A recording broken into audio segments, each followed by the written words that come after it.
Idiots can't be wrong, can they? Going to seize their yachts, their luxury homes, and other ill-begotten gains of Putin's kleptocracy. Kleptocracy. And the guys who are the kleptocracies. Of Putin's kleptocracy.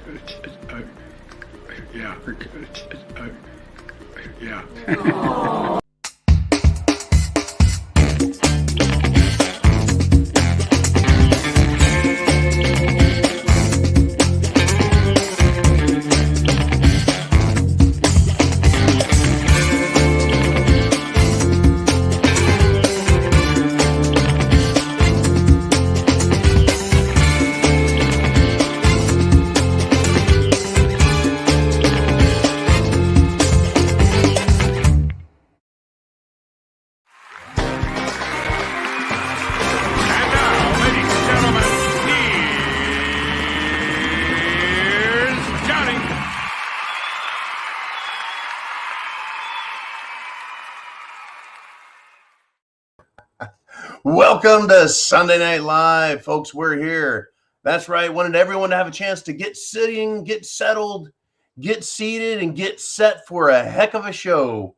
It is the Zoo. It's Sunday Night Live, and we've got a lot to talk about. It is your show on Sunday Night Live. You get to pick the topics. Hit the super chat button up here. Hit the CashApp, PayPal, link down below, and you can ask the questions. You can direct the show. You can bring up the topics. You can make your points, observations, etc. It's up to you. I always have something to talk about, folks. In fact, years ago, something bad happened and it went away, and someone was like, well, what are you going to talk about now, John? Nothing to talk. Are you kidding me? We've got a lot to talk about, folks. They have really screwed the pooch big time. Oh, boy. Before we get started, though, I'm going to do what I normally do. And this week, I got a couple of nice gifts sent to me from, shall we say, longtime fans of the show. Number one, I have got just an incredible Pirates medallion.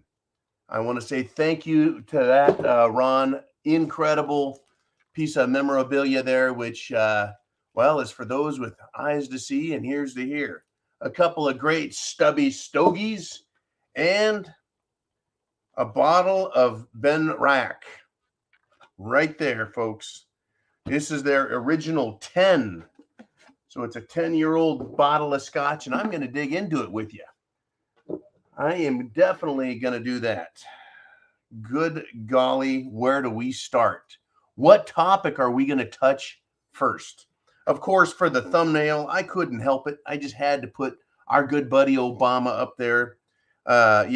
He really screwed the whole system up and got it going to such a massive degree that I don't think the country can survive with he and his ilk at the helm.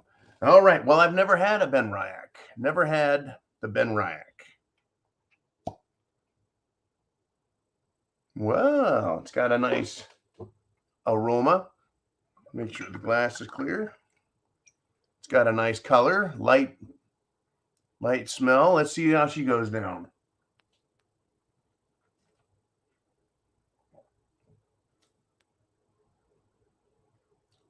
Not so bad. Not so bad at all. Very good.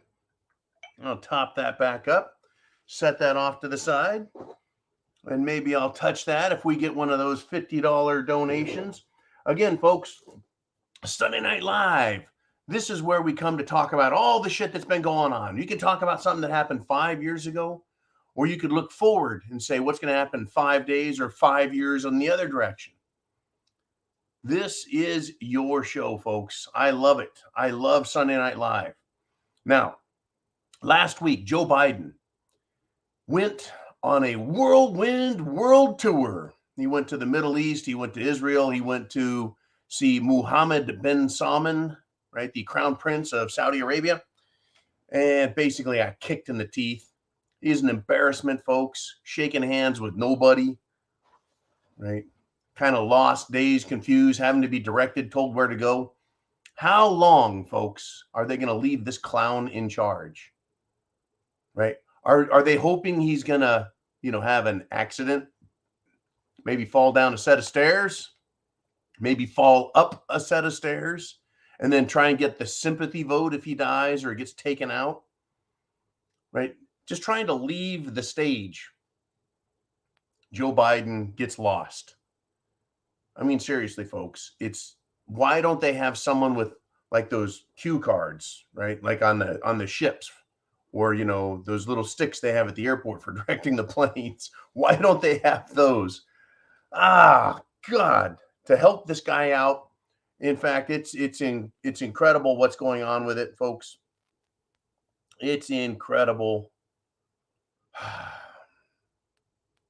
how many people are making fun of this guy. Right? You got to love this, folks. You got to love this. People are now doing the Biden bike challenge. Are you aware of this? The Biden bike challenge. Where Joe Biden came pedaling down to the fawning media, stopped on his bike, couldn't get his shoe unclipped, and then wiped out in front of the world. People, spray painted, chalked on the ground. Biden fell here. Now people are crashing, laying on the ground, and having some people take pictures of themselves. That's the Biden bike challenge, folks. Unbelievable. This is how embarrassing this guy is. And it's not just that he's embarrassing. It's that he's incompetent, completely incompetent. You don't go and meet with a foreign head of state unless you know what the meeting is about, unless you know what the decisions are that are going to be made. You don't go over there to try and work things out. You have it worked out all ahead of time, and then you show up, you have the meeting, you do the photo op, you sit down and pretend to talk for a while, and then someone brings out the papers and people sign them. Hey, we just made a deal. They do the big handshake scenario, right? Everyone sees the handshake. They stand in front of the flags. Everyone's happy.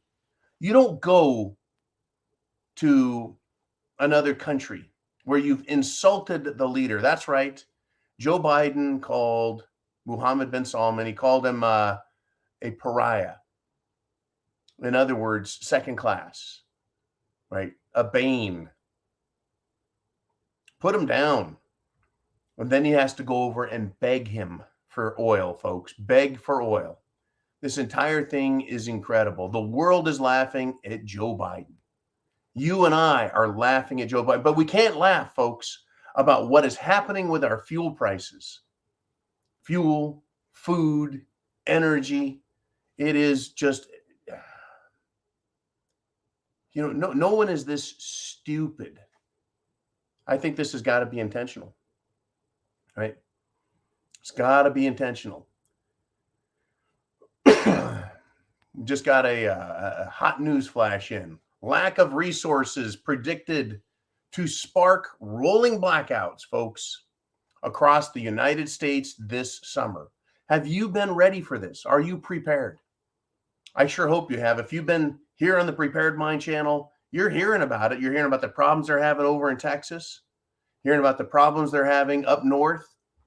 The entire country is looking like we're going to have a meltdown very similar to Europe. Rolling blackouts, brownouts, skyrocketing power prices. And Joe Biden wants to pretend like no problem. No problem. Just buy an EV. That'll fix everything, right? That'll fix your food prices. Buy an EV. Yeah, an electric vehicle. Do that. And that'll fix the energy shortage. Actually, no, it won't. It's just going to make it worse. It's going to make it worse. I mean, we need more oil. We need cheaper oil. So Biden's top advisor on the meeting to the Saudis said, I would refer you to Saudi Arabia for more information. No. Why would the American media go to the president's administration, his top advisor. Why would they be asking him about what happened with Saudi Arabia? Well, right, because that's who made the deal or was trying to make a deal. Instead, this guy comes all the way back with Joe Biden, shows up, goes to the news station, and then says, I would refer you to Saudi Arabia for more information. How does that make a lick of sense? Good God. By the way, we're over 300 people live here on the Prepared Mind channel for Sunday Night Live. It is The Zoo. And we already have more people that watch this show right now. 300 is way more than Joe Biden gets. And he's the president of the United States. When he comes on live, right, it's incredible. He gets there's no respect. There's no love. This guy supposedly got 91 million votes. Are you kidding me? Right? He can't even stand in front of a microphone and do an interview. What does he do? Right? He gets lost. He gets confused. He mumbles. He leans in and starts whispering. Right? All of that shit. Unbelievable. Okay. Well, let's kick off this show with Darcy T, who did a $50 super chat donation. And she says this. Been noticing several non-Jim Jones juiced people I know have been getting cerveza bug lately. A milder form? Shedding, perhaps? Well, we've got you covered there, Darcy. I've been covering this, looking at it all weekend. Now, I got sick. That's right, folks. Unbelievable. I got sick. Haven't been sick really like a good one since the spring of 2014. And I had a doozy back then. Anyways, yeah, I got sick. And then I had kidney stones. Good God, that was terrible. Right? But I asked around, looked around, and people are kind of sick. Right? Kind of sick. And they're really pushing cerveza bug. They're really pushing the Jim Jones juice. In Los Angeles County, they're pushing mask mandates. Well, hospital officials, folks, had something to say about this, and it kind of speaks directly to what Darcy T is talking about. The hospital officials down there in Los Angeles, very big hospital system, didn't come out and agree with socialism doctor, the doctor of socialism, Barbara Ferrer. She's a doctor of socialism, but she's in charge of county health. They came out to mock her, not to support her, but to mock her over the media hype. Dr. Spellberg, an actual doctor who works in actual medicine, not a doctor of socialism like Dr. Ferrer, not a television doctor like little Dr. Doom, right? Real doctor. He says, quote, "It is just not the same pandemic that it was, despite all the media hype to the contrary. I mean, a lot of people have bad colds, is what we're seeing." In other words, and I've had this shared with me an awful lot lately, every time someone's sick, it doesn't make it cerveza bug. It just doesn't. It doesn't mean cerveza bug just because someone's got the sniffles or a cough or anything else. And I agree, right? I know people that have been sick lately, literally know people. I'm not just making this shit up, right? They went and they got tested. It's not cerveza bug. It's just a cold. Just like this doctor in LA says, right? And it is people who, the ones that I know, have not gotten the Jim Jones juice, the unjabbed, right? And it's a pretty nasty little summer cold that went around, right? A milder form. Well, I tell you, Darcy, I don't know how mild it is, right? Like they're saying that, well, if you get the Jim Jones juice, your symptoms won't be as bad. It'll go away quicker. How do you know?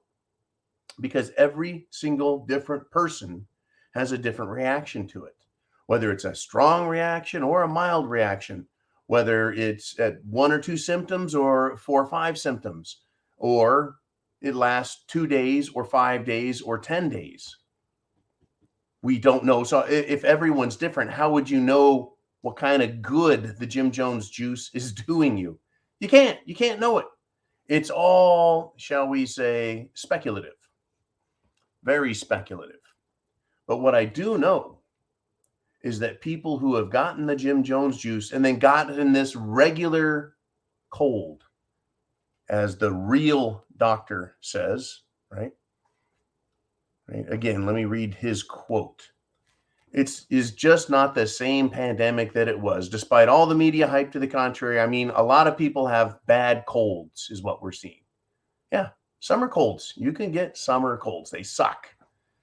But what I'm seeing is people who are been juicinated, fully juicinated, right? Fully boost juiced. They're actually getting sick and being sick longer. That's the scary part. And as far as shedding goes, Darcy, shedding is, well, people who are sick. Well, the term shedding has now been used to describe what happens when pieces, parts, and chunks come off of it. We exhale and pieces and parts of little viruses go flying everywhere, right? They're even smaller than the viruses. So no, a mask won't help you. It's like a chain link fence trying to stop mosquitoes. Not going to happen. Anyways, that is what I think is going on. I do think that there are a lot of people out there who are germ factories. People with weakened immune systems. Guess what? They're going to get weaker and weaker and weaker. And it's pretty scary stuff. Now, are these weaker immune system people, are they going to become basically germ factories as their bodies have to work really hard to do nothing because their mRNA is switched off and they're really not fighting any system or any illness? It's kind of worrisome, folks. And we're up to 400 people live right now. Just topped 400. That is incredible. Absolutely incredible. Hey, this is your show. It's Sunday Night Live. Do a super chat if you've got an idea, a question, comment. Your donations go into the GTFB and SB fund. That's the Get the Fuck Back and Stay Back fund. Keep me right here in the good old US of A, ready to fight in a nice way. So politically, right? Anyways, we got BCP in the house, Backcountry Preps, with a $5 super chat donation. He says, love you, bro. Hoisting a healthy glass of whiskey to you. I love it, man. Good seeing you, BCP. I hope all is well with you and the family. Little William, Semper Fi, man. Take a little sip of that Ben Ryack. Not so bad at all. Not too heavy on the peaty. Little bit smoky. Little bit on the backside. Not so bad a scotch at all. Woo! Okay, where do we go from here, folks? It's all up to you where we go. You pick the topics or I'll pick the topics. But right now, hey, it's our good friend Timothy Mahoney, millennial man out there kicking some ass in the world. He says, what's up, John? Sorry, it's been a minute. I finished my training as a combat medic and have been sent to work. I will just say I haven't seen blackouts in Europe yet. Hope all is well. Well, I'm glad to hear that you're doing well there, Tim. And keep up the good work. Keep fighting. Keep winning. Keep excelling. He hasn't seen blackouts in Europe yet. So it sounds like our good buddy Tim is over in Europe. You know what that means, folks? That means he's up well past midnight. Anyways, in Europe, haven't seen any blackouts. Well, I hope you stay safe there. I hope they don't throw you into the meat grinder in Ukraine or anything like that, Tim. Thank you for the great super chat donation. That was awesome to hear from you. And Combat Medic, folks, those are some of the best people on the planet, combat medics and corpsmen out there. They know who they are. And if you are in the armed service, you understand what it is that they do. And this is Sunday Night Live. This one is actually a little bit funny. I mean, from Biden shaking hands with Harvey Rabbit, being seated like a doddering old fool, to everything else, right? To make matters even more unbelievable, the Canadian Prime Minister, Justin Trudeau, right? Little Castro boy, went out and got a haircut. He looks like Lloyd Christmas from the movie Dumb and Dumber with a bowl haircut. I mean, I'm typically attacking people for the way they look isn't what I do, but folks, looks like Jim Carrey from Dumb and Dumber. And it goes right along with his policy decisions. I mean, just last week, he's wearing a cowboy hat like he's a real cowboy. If you buy that, right, give me a frickin' break. The guy is an absolute joke. And we just topped 450 people live right now. We're building the show. Let's get the topics that you want to talk about up on the board. Jolene will get them to me as they come in. And wow. This is all I got to say is wow on this one. 20 different states. 20, folks. Not 2, not 3 or 4, but 20 different states came together. The attorney generals, and yeah, they're Republicans, folks. Republicans. We need to support real Republicans in our government. Well, they all joined together. The lawsuit, folks, was filed in U.S. District Court in Knoxville, Tennessee, by the Attorney General there, Herbert Slattery, last August, joined by Alabama, Alaska, Arizona, Arkansas, Georgia, Idaho, Indiana, Kansas, Kentucky, Louisiana, Mississippi, Missouri, Montana, Nebraska, Ohio, Oklahoma, South Carolina, South Dakota, and West Virginia. I had to read them all, folks, because it's real. Now, what's this all about? Well, they took it to court and they blocked Biden's LGBTQ guidance that allows transgenders in girls' sports and bathroom access. Right? Now, I continue to say, look, you go ahead and call yourself whatever the fuck you want, right? But one's demand to be believed should not require everyone else to believe them too. And thankfully, this judge agrees with 20 state attorney generals and blocking this nonsense where a boy can claim to be a girl and then go into a girl's locker room and for sports or physical education or women's bathrooms.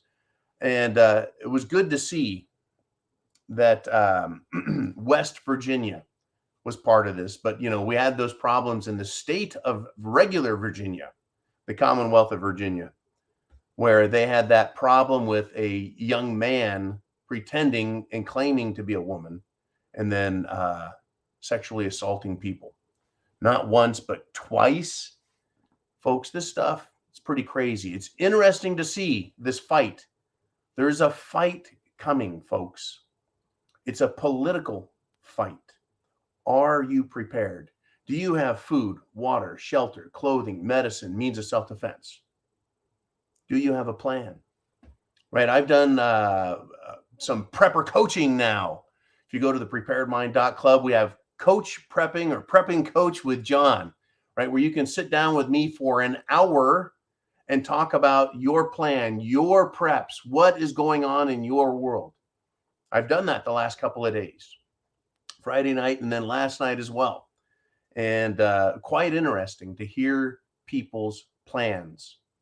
What they're thinking is out there. Now, those discussions are 100% private and maintained that way, and that's just fine. Now, but still, the idea that, well, government is out of control and that we have trouble coming, that is well understood. It's well understood, and I'm starting to see patterns in what people are seeing and thinking and behaving and planning for. Right. But one of the things is exactly this, the government turning on the people. Now, you guys know I love Texas. You know I love Texas. Right. But at Pottsboro, the police department in Texas, Pottsboro, Texas, the police department went to a man's house to take his F Joe Biden flag down. And they claim that, well, you know, it has profanity on it. Well, actually, it's F, right? What do you call that? Little dot. It's not a real letter. It's a dot. CK Joe Biden, right? Now, I saw this exact same flag yesterday as I drove through the country. It's just, fuck Joe Biden and fuck you for voting for him.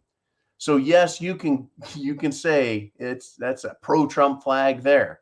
So in Pottsboro, the police department went to I believe a veteran's house and took this flag down. It was all captured on his Ring doorbell, right?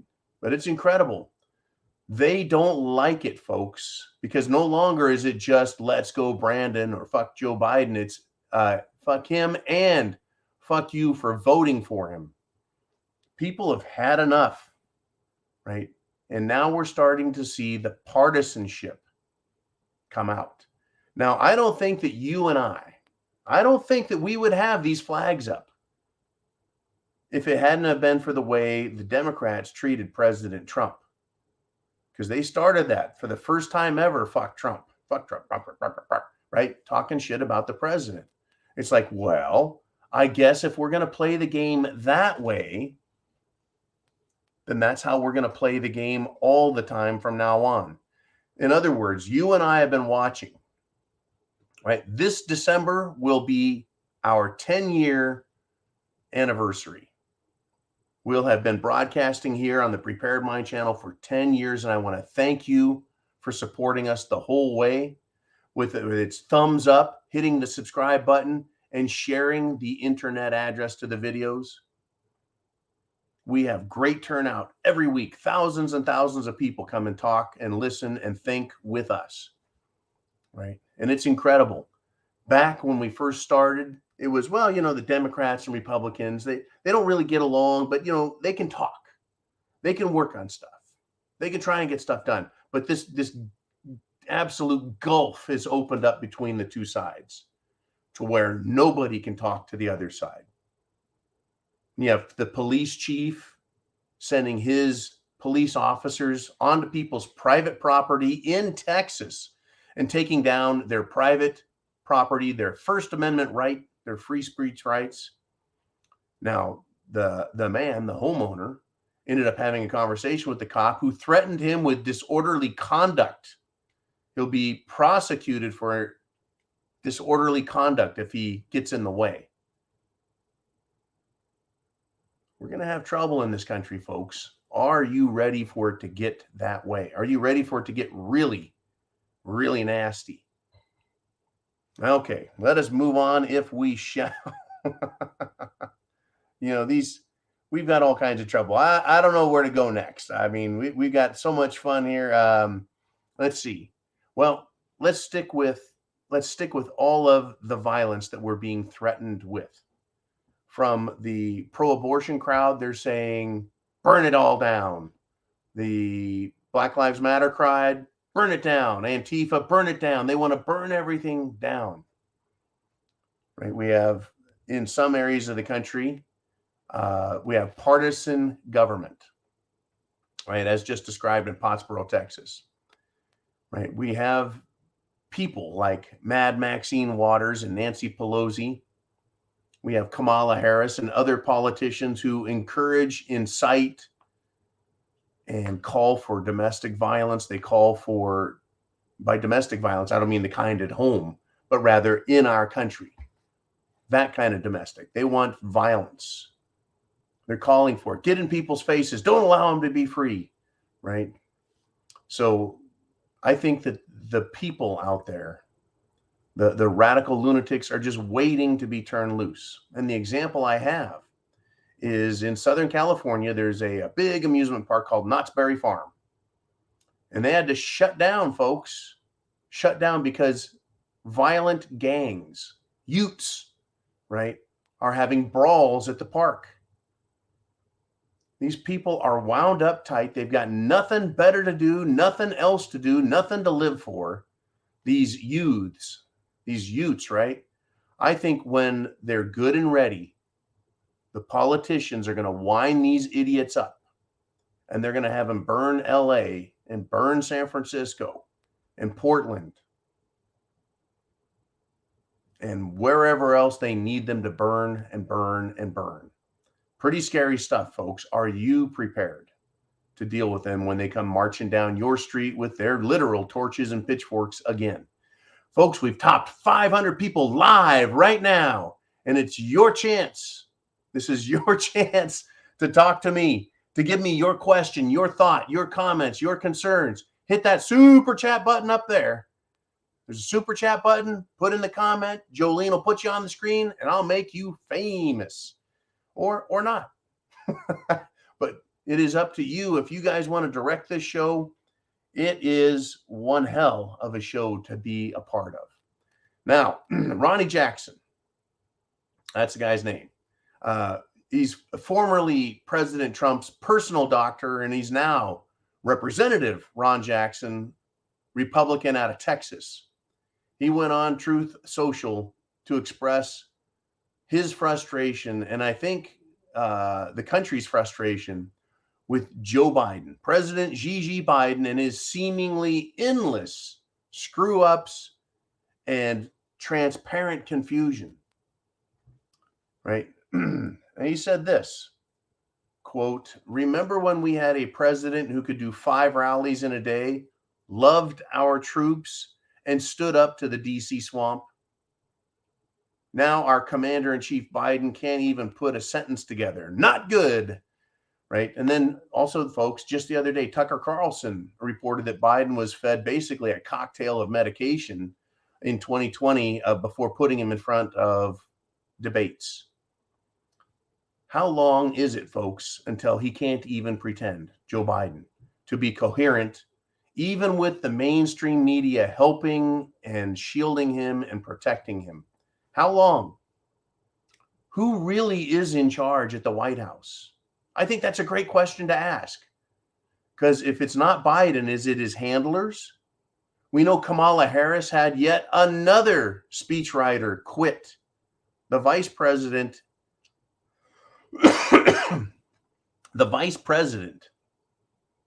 she's a joke. You know, her staff, her people. Who's in charge? Is it Obama? Is Obama is he the one that calls up and says, this is what we're doing? Does he send information over? Or does he send one of his people with a briefcase handcuffed to his wrist, right? And the contents locked within the side of the briefcase. Is that what we have going on? And it tells them what to do on a daily basis? I want to know who's running this country, because it's not Biden. He doesn't know who he is. And when the presidential doctor, when he starts questioning, right, whether or not we have a competent president, that's a pretty serious charge. Pretty serious charge indeed. Unbelievable. It really is unbelievable, folks. So where do we go from here? Big question. Where do we go from here in the topics, folks? You get to choose. Your support of this channel is what keeps us here. This is guerrilla funding at its finest. Guerrilla funding at its finest. Kind of like guerrilla warrior, right? Well, I couldn't help it, folks. I had to go to the guerrilla way because, now New York City. Oh, we just hit 556 people live. One of my favorite numbers, 556. All right. New York City, folks, is now the, quote, epicenter of the monkeypox outbreak. That's right. The monkeypox outbreak. They have 30% of all United States cases in New York City. Now, it's still not an epidemic. It's certainly not a pandemic. One of the primary symptoms of having monkeypox is a pounding sensation in your ass. Folks, this is another attempt at media hype. It's another media hype attempt to try and scare the people. In LA, they're trying to convince everyone that there's a huge cerveza bug outbreak. And even the doctors at the hospital are coming out and going, no, and no. We read that report, right? But you guys actually do guerrilla fund our show here. And it is thanks to you, right? It's thanks to you that we get to keep doing this every single week in and week out. Very big stuff. Oh, we got We got Darren Earp 1 with a $20 $20 super chat donation. Thank you very much. Darren Earp 1, he said, here's a banana, my friend. Thank you very much for the banana. Monkeypox. They're having some problems with that, folks. Having some problems. It's kind of being held into a very small little crowd that yeah, they have a problem, I guess, with I don't know, basically being zero morals.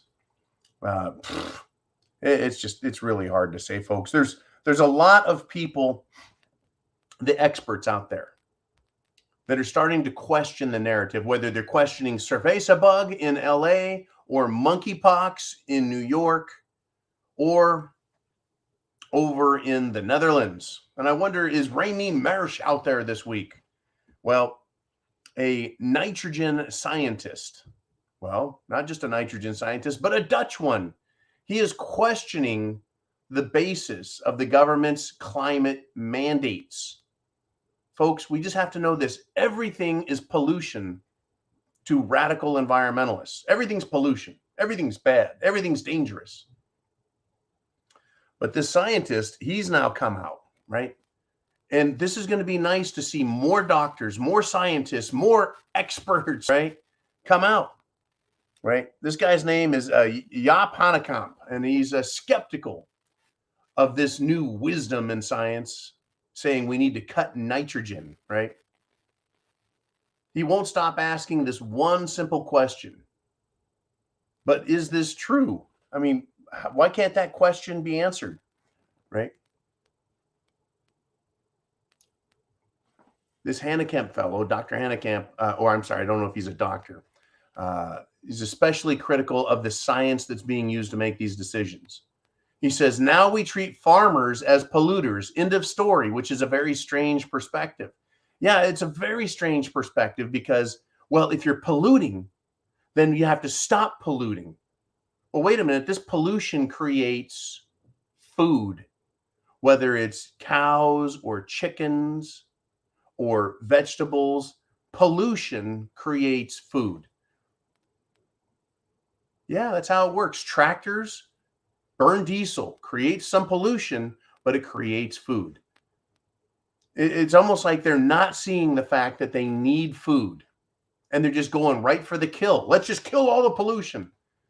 We need nitrogen. We need fertilizer, right? And the air is 79% nitrogen anyways. So how is that pollution? Carbon dioxide. Plants need carbon dioxide.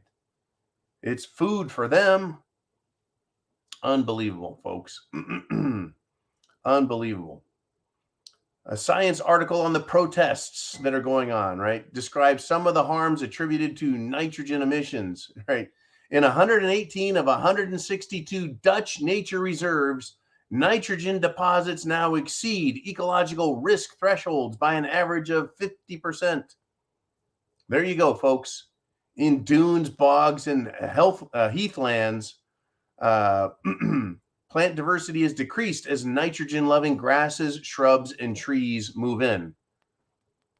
So what they're saying is there's more nitrogen there, and so nitrogen-loving grasses, shrubs, and trees are there. So they don't like the fact that some bushes and plants do better than others. So let's stop making food for all the humans. That's the attitude, folks. That is the essence of this ecological craze, these wacko, radical environmentalists, folks. I mean, who are they to determine which grass gets to live or which tree gets to thrive? Who are they to decide that? Unbelievable. Now, I think it might be smart if someone figured out how to take the tailwater off of a crop, run it through a filter, and remove the fertilizers out of that water, and then reuse the fertilizers in the farm again. To me, that would make sense. Maybe that saves some money, right? But just to say we can't have can't have nitrogen anymore. We can't have fertilizer is unbelievable. Unbelievable.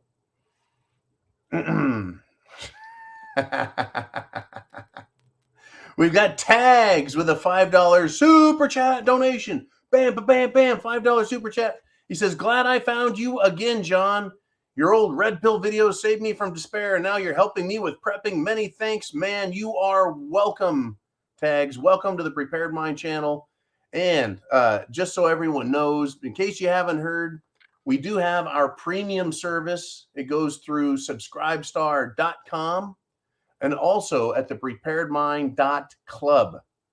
Monday through Friday, you can join us live every day in the afternoon and talk about what's going on. And Tags, it's good to have you in the house. Everyone needs the red pill on reality. We all need the red pill on reality, folks. What really is out there? What's really affecting us? What really, right, can either help us or harm us? We need facts and truth. So if you come into the comment section, you can share your thoughts, ideas with other people.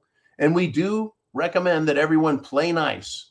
Otherwise, man, pull out that blue wrench and give you a timeout, remove you. Anyways, we have a great crowd here, a great crowd. We're over 600 people live right now, folks.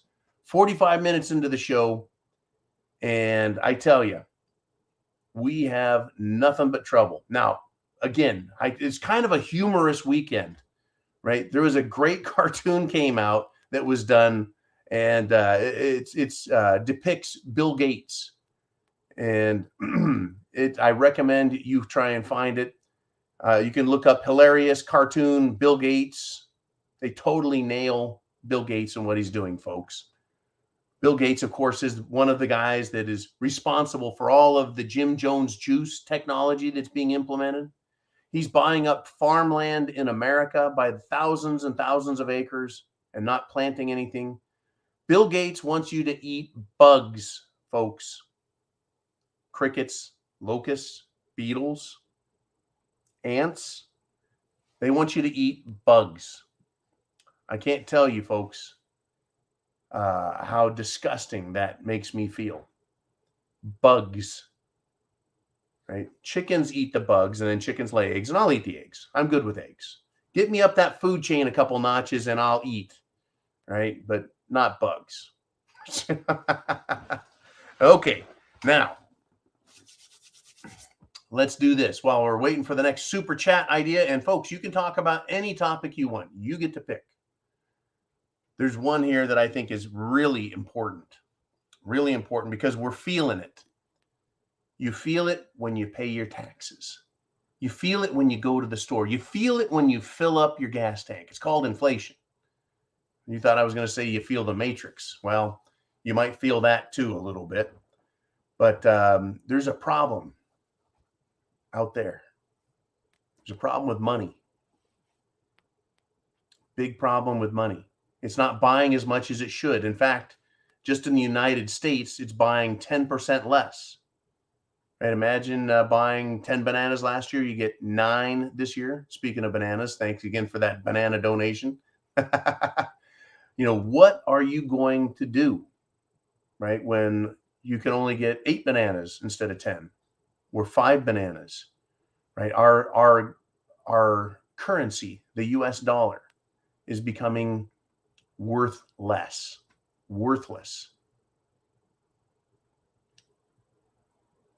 What are we going to do when the money system collapses, folks? Right? Over the years, I've had you guys send me, every now and then someone will send me a silver coin, right? Or a couple of silver ounces. And it's been nice. I just put that in a little stack. I'm like, okay, what I know about Venezuela is 1 ounce of silver, when they were in their just absolute worst condition, would buy a month's worth of food or 2 months worth of food. So, money can just become absolutely worthless. We're having problems in Argentina, having problems in Pakistan, having problems around the world with money. What is money? What's it worth? What gives it value? For years, we had to put up with all this modern monetary theory, basically money printing, and there's no negative consequence for it. Well, it turns out there is a huge negative consequence. Now, You and I have been discussing gold and silver, but for the banks and the nations, the central banking systems, they've been buying gold, well, like it's going out of style. Well, actually, it's not. It's going in style. But some things are happening, folks, as the system goes down, right? The US dollar is losing value, lost 10% of its value. So let's look at this, right? In Switzerland, the central bank, well, what happened to its gold? Where did they put it? Right now, to the Swiss, gold is a big deal. Secrecy used to be paramount, but for the state, for the country, the location of their gold is a state secret, where the central banks store it. And again, in Switzerland is the Bank of International Settlements, the BIS. That is the bank of banks. That's like the bank at the very top of the banking pyramid. Anyways, where is the gold? Why are they hiding it and moving it, right? Big question, the gold. Now,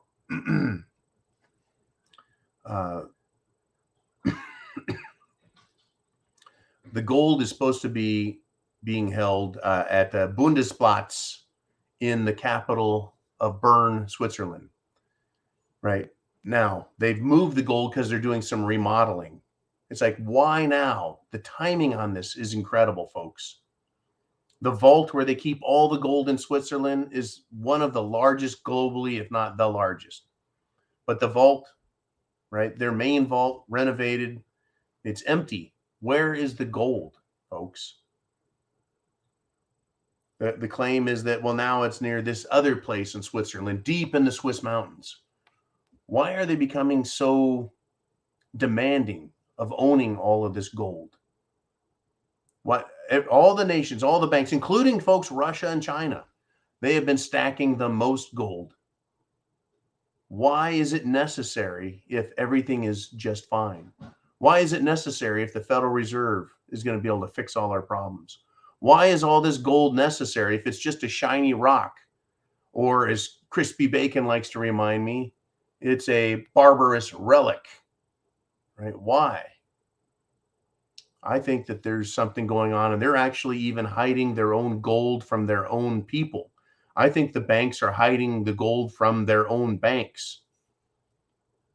I just think this really, folks, really should have us concerned.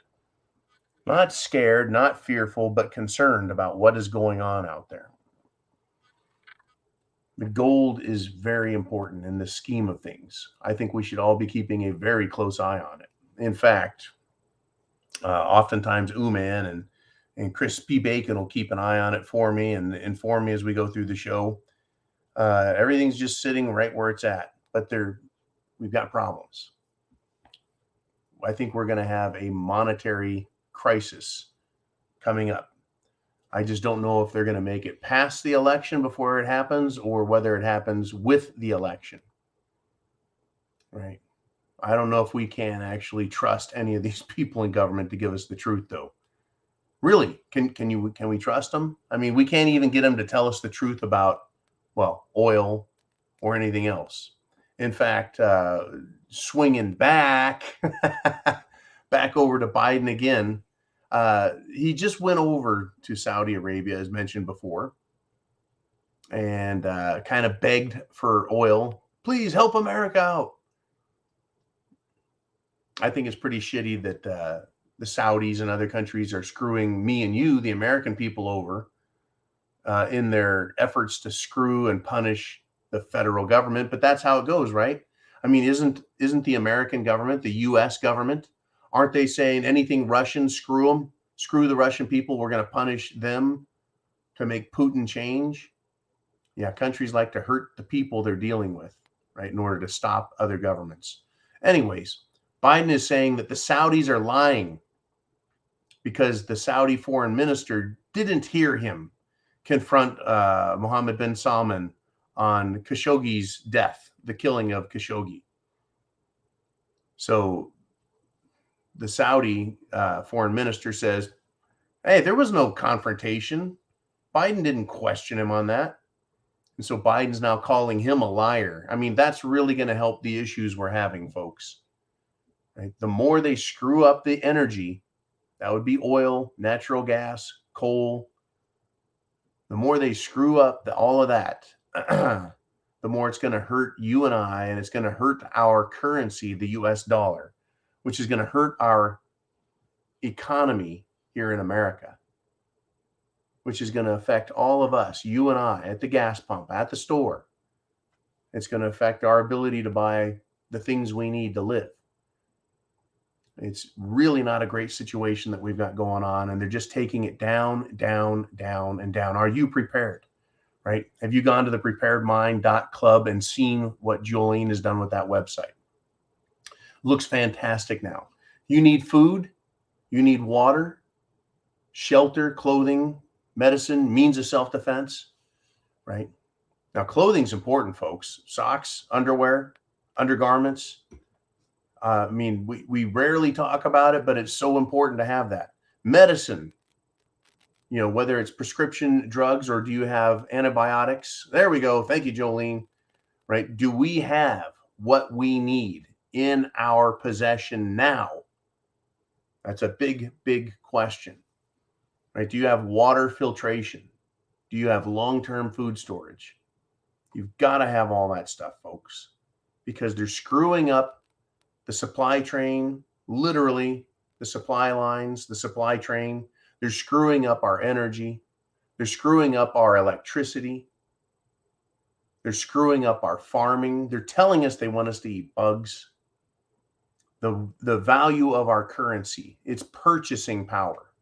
They can guarantee they can print millions and billions and even trillions of dollars. They say they can do that. But they can't guarantee the purchasing power of it. See, that's the trick. That's why I think they're going to do at some point a currency reset where they just say, that's it. The dollar is no longer the dollar. Everyone, time out. No buying anything. And they give us a bank holiday, and then they're going to revalue the money. Now, I really think they should mint like a pizza pan size platinum coin and stamp it $100 trillion and legal tender and hand that to the Federal Reserve and say, there's $100 trillion right there, right? No more national debt. We're not paying any more interest on the national debt. There is no more national debt. In fact, because we gave you that coin, we now have a bunch of credit. Okay, and then set the dollar. I mean, gee, many crickets. How do we fix this problem, folks? Well, doing the same thing again and again isn't going to do it, is it? Right? That's the definition of insanity, doing the exact same thing again and again and expecting a different result. They keep printing more money. We keep getting more inflation. And what did we have down there, Jolene? That flashed on the screen for a second. It is Chin Music with a $9.99 super chat donation. He says, unpoked and unwoked here, Johnny. Love it. Love it. Unpoked and unwoked. If these leftists ever have an original idea, it will die of loneliness. You need me on that wall. You want me on that wall. You can't handle the truth. Thank you very much, Chin Music. I appreciate that. And it's a great point, folks. It's a great point. If they ever have an original idea, it would die of loneliness. Essentially what he's saying there. And this is a great point, is they don't have any ideas. Original or not, they're getting all of their ideas from Karl Marx. All of their ideas, folks, are socialist. Saul Alinsky. All of their ideas come from eugenicists 100 years ago. Literally, folks, 120, 140 years ago, there were people on this planet that believed you and I shouldn't be here. There's way too many people. They need to get rid of human population. The Georgia Guidestones, which were blown up just a couple of weeks ago. Well, one of them was blown up, and then they took the whole monument down. Interesting that that time capsule there wasn't found. Still, the Georgia Guidestones says they need to reduce the human population down to 500 million people for sustainability reasons, right? to be good stewards of the earth. Well, that's what they said. That's what they wanted. And the only way to reduce population like that, folks, is to, well, kill the population off. Kill them off. Sterilize them. I guess that would explain why the political left is like, well, let's just cut off our genitals. Let's just change our gender. Let's take these drugs. That'll stop us from developing as full humans. Let's make sure everyone gets lots of soy so that they don't produce any testosterone. And wow, they're sterilizing themselves en masse. Now, unpoked and unwoked is good news to hear. There's a lot of us out here, aka purebloods, right? We're here. We are here. And they're not going to be here, folks. They have really hurt themselves. And I think that there is a eugenics / genocidal program in place. Now, this is important, folks. And we're almost to 700 people live. 700. Let's count them. 700s. That's amazing, folks. For a Sunday Night Live in the middle of summer, you could be, pow, we just topped 700. Bam, out the door. Could be going, people could be doing anything. Anything. It's summer. It's America. God bless America.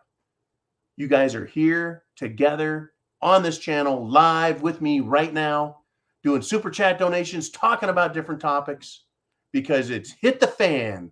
And there's my good buddy Ron Stryker checking in with a 556 super chat donation. He says, have you seen the ads on Facebook shilling the Glock fun switch? I think the feds are trying too hard to bag patriots. What a joke. The fun switch. I have not seen the fun switch, but I think I know what you're talking about. It was mentioned to me last night as we sat around. Folks, I sat around with some good old Southern boys, a few Southern girls, and we talked some gun talk. We talked prepping. We talked gun talk. Fun switch sounds a lot like another bump stock or gizmo or device that can be used to make things full auto. It's hard to keep up with all of this stuff, right? You think you want this device, and so you click on it, and they're like, okay, here's a gun lunatic, get them. Yeah, I think they're still building lists, Ron. I think they're trying to build lists of people who want these sorts of things, right? Yeah, what a joke. The Glock fun switch. Unbelievable. The Federal Bureau of Investigation is off its rocker, in my opinion. They've been caught left and right, covering up evidence, harming people, harming patriots, violating their oaths, dereliction of duty, malfeasance of office. They're an embarrassment. They should really, honestly, truly be embarrassed for what they show themselves to be. All right, we are at 1 hour. Thank you again, Ron, very much. Thank you, sir. But back to the eugenics program. Canadian Chief of Emergency Medicine. Let that sink in, folks. The Chief of Emergency Medicine in Canada, who, by the way, is also an Olympic sailor and also a marathon runner. That's right, folks. Runs 26 miles. This dude is great shape, right? Great shape. Can run a freaking marathon. I can't run a marathon, folks. I can't do it. But Dr. Paul Hanam, Chief of Emergency Medicine and Program Medical Director at North York General Hospital, died unexpectedly Saturday, just yesterday. Keeled over, folks, dead. Dead, and dead. While out for a run. That's what is being reported. Now, there's currently no information available regarding the cause or reason for this sudden death. But I'm going to ask you to take a wild guess. Take a wild guess why this medical genius, right, is dead. And I'm not putting him down, well, not a whole lot. and calling him a medical genius, because all of these medical geniuses who said, yeah, take the experimental, untested, unproven, unknown, and just go ahead and stick it in your body. We've only been experimenting with it for 20 years and had nothing but problems with it, but you can get your Jim Jones juice. In fact, in Canada, folks, it's mandatory. In Canada, they decided that the people don't have rights, that they don't own themselves, that they have no choice. No choice. It's my body, my choice. No, not in Canada, right? People are dying of sudden adult death syndrome, SADS. That's a perfect name for it. Sudden adult death syndrome. Remember when there was SIDS, sudden infant death syndrome? It popped up about 20 years ago when my kids were being born. I was like, oh shit, scared to death. Sudden adult syndrome. They can't seem to figure out why people are dying. Well, they checked their food and checked the water and they checked everything except the Jim Jones juice. They can't, for some reason, see that is the problem. Folks, you know what the problem is? The problem is these absolute radical anti-human Satanists who are in charge of the world. That's what the problem is. I couldn't help it. I couldn't hide it any further. Not any longer. Just couldn't do it. They are sick bastards and they're ruining the world right now. I mean, they weren't happy being in charge of everything, right? They're running all the countries. They're running all the banks. They have access to all the money.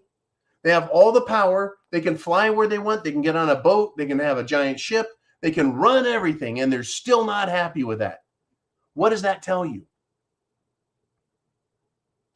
What that tells me is they're a bunch of psychotic, socialist, sociopathic scum. And yeah, they're in charge, folks. They are so busy saving the world that they're killing themselves doing it. Unbelievable. Now, it's not just medicine. It's not just money that they're doing this with, right? No. It's not just those things. It's everything. They've got their hands in everything. In fact, Mr. Skylight sent me a message today, and he was like, you know what? There's only so much, according to psychology, that the human mind can withstand before it snaps. Right?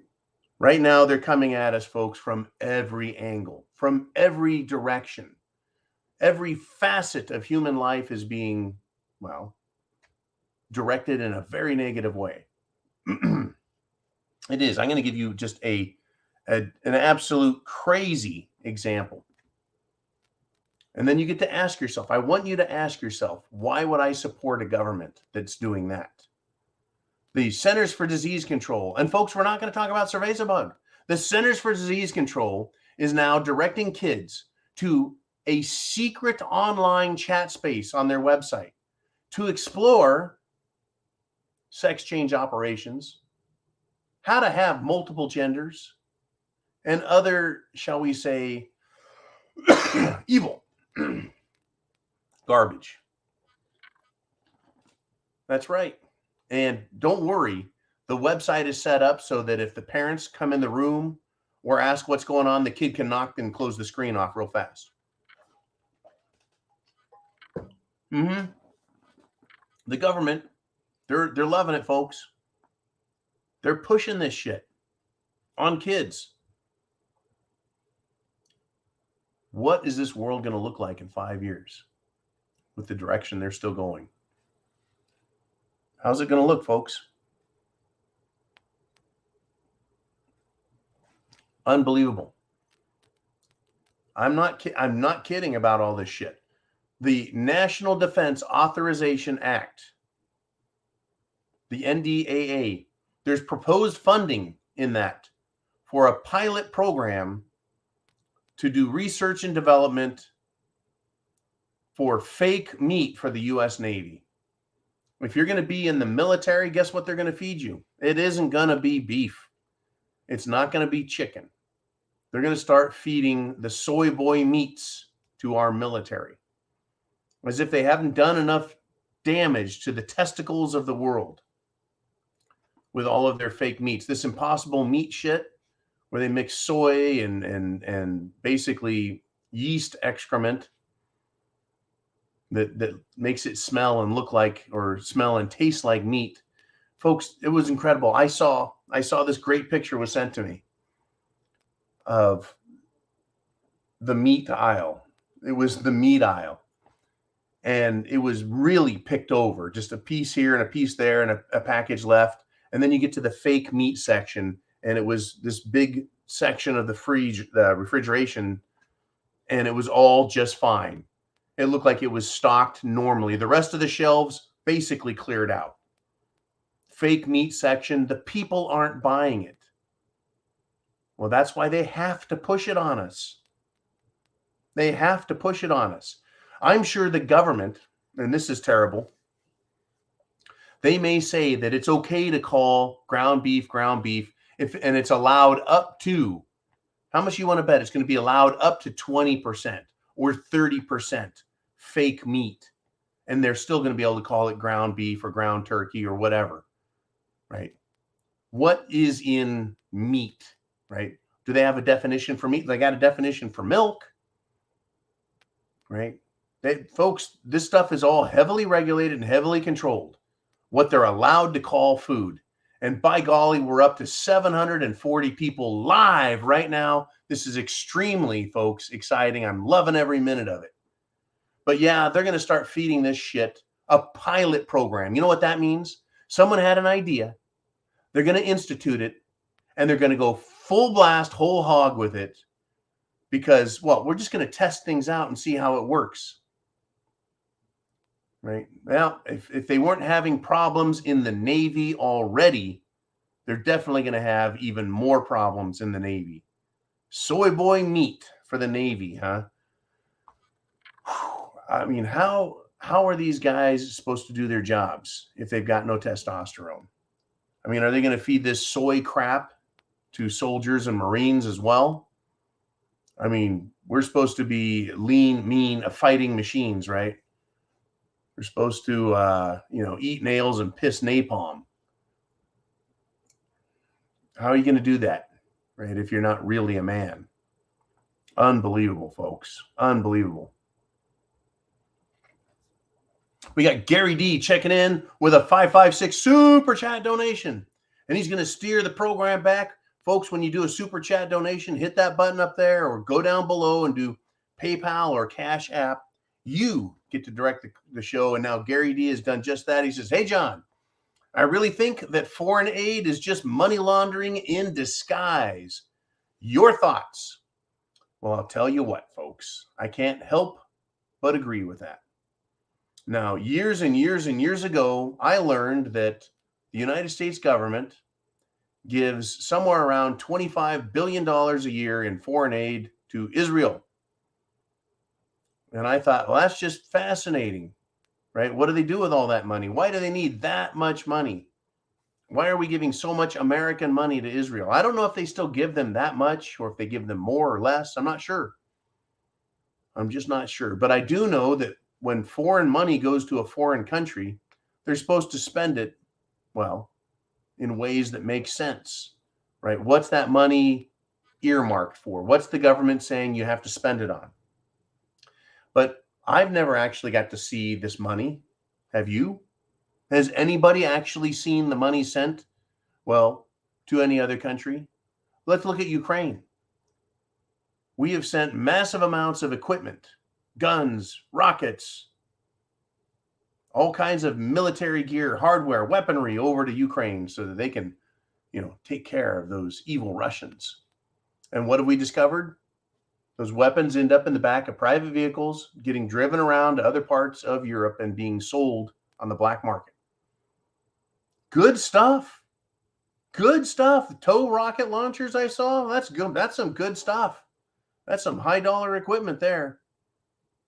As far as the cash goes, what have we seen done with that cash? Well, we've seen Ukrainian politicians try and leave the country and get caught at the border with literal suitcases full of cash, US dollars and euros. It's like, okay, Where did they get that? Well, we know that the big guy, according to Hunter Biden, well, he gets his 10%. He sure does. The Bidens, they're a special kind of family. You're 3321 Pasadena Avenue, suspect vehicle at location. Love that. Thank you, Mr. T. Oh, yeah. You know, they say we're the bad guys, but it looks like this money that goes overseas, goes to other countries, is essentially money laundering. We send a bunch of money over because some politicians really want to help out. They really want to stick their neck out there. And what have we seen over in Ukraine? Well, we've seen the usual suspects: Mitch McConnell, Nancy Pelosi. We've seen talk about your soy boy, Lindsey Graham, and other Democrats and other Republicans. Oh, yeah, Mr. Romney, Mittens, Kittens Romney. They seem to go over there quite a bit, almost as if they're concerned about the safety of their investment. I really believe that it's money laundering, folks. I really believe it. I think that there are massive political kickbacks. Money that goes to Israel, I'm sure a percentage of that gets kicked back in the form of political contributions. One way or another, these politicians, they get their palms greased, folks. So for them, war is profitable. The military-industrial complex, they get to make their bullets, bombs, and missiles.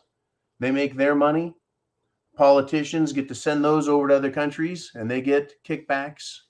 They get political donations that go into their private accounts that they get to control when they're done with being in office. It's unbelievable, folks.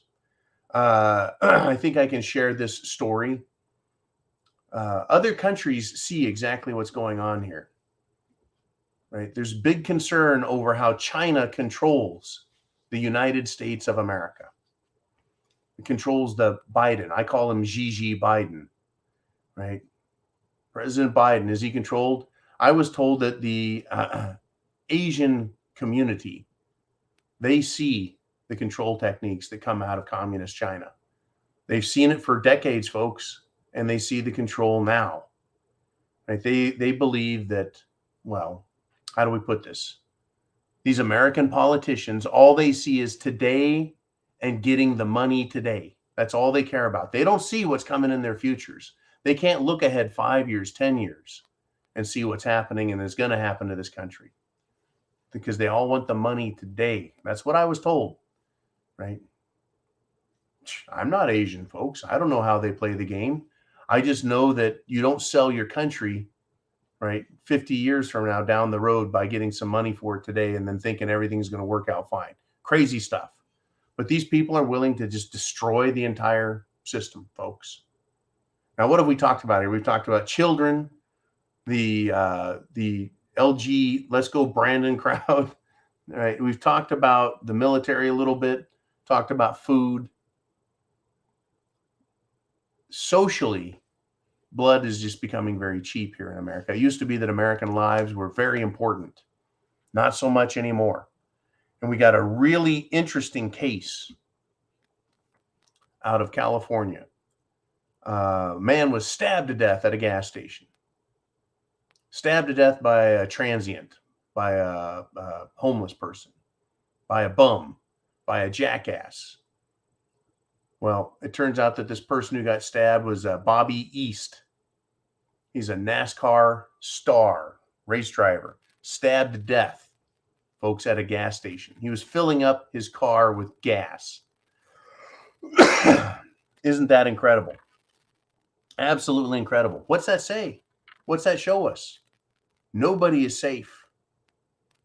Right? Nobody at all is safe, right? Got stabbed in the chest 3 times, died. And the fruitcake that did it, folks, is an absolute piece of shit. But that's what this country is busy making. That's what they're busy making, is just absolute scum.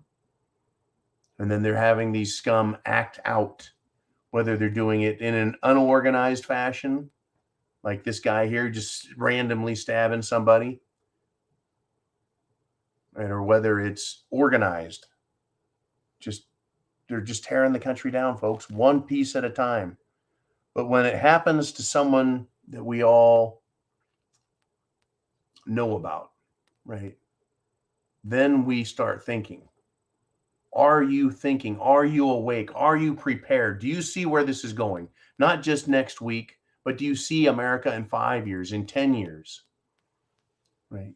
It's incredible, folks. We've got at least 10 years of SHTF.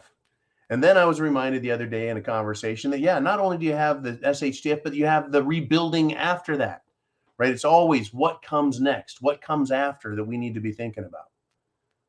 So you and I, we've got our work cut out for us, do we not? All right, let's move on and see what Jolene had. Again, that flashing stuff on the screen. It's Who's Your Life? Who's your daddy? Who's your life? With a $10 super chat donation. And those super chat donations, folks, keep the lights on, keeps the spam and the tuna fish stacked nicely over in the corner. Got to be fed, right? Got to eat here at the Prepared Mind, and you guys actually do a great job of that. Thank you for all the support you show. And Who's Your Life says, have a shot with me. My wife distilled that scotch and enjoy the stogie I am now. I tell you what, Hoosier, thank you, sir, very much. It was a great surprise. They smell terrific. I'm sure they're going to taste terrific. These are some nice little stumpies. Anyways, we got the Ben Riach. Let me put in a full shot. There we are. And I'll raise a glass and toast to you, brother. Thank you very much. It was a great gift.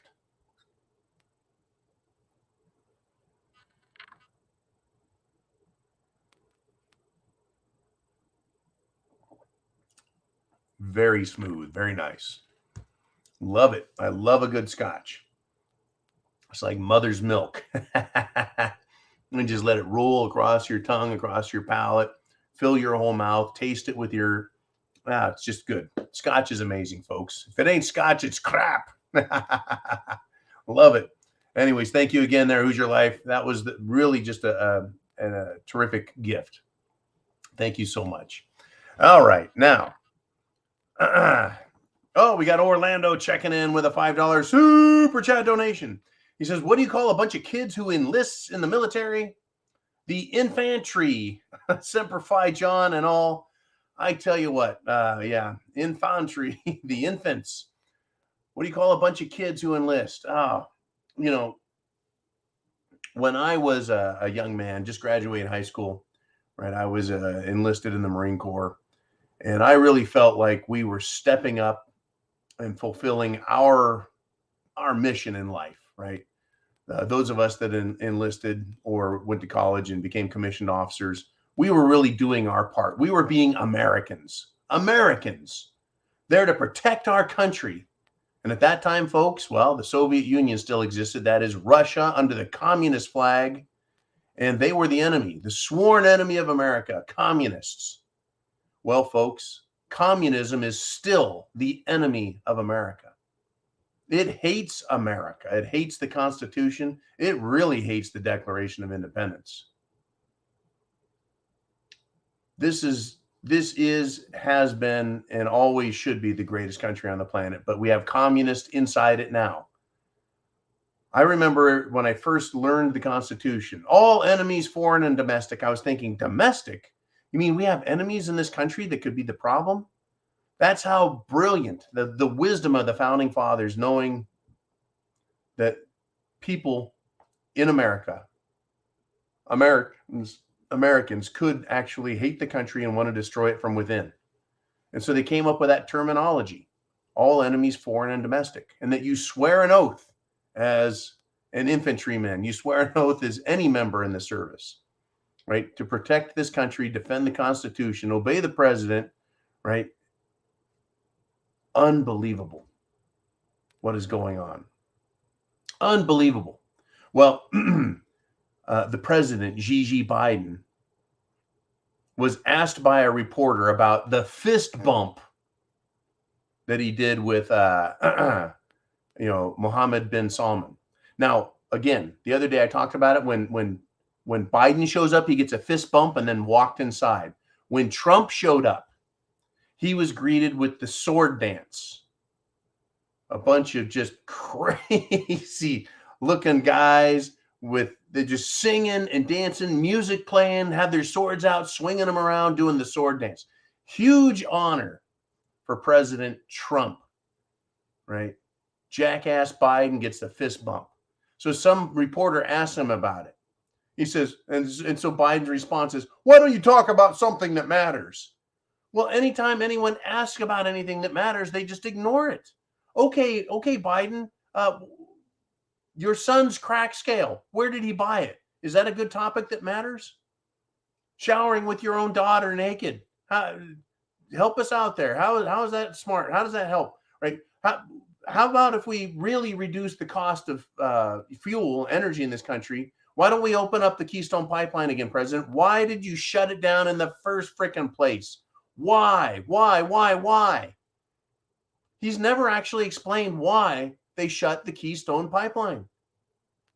There is not one coherent statement that I have found as to why. I just know it was shut down.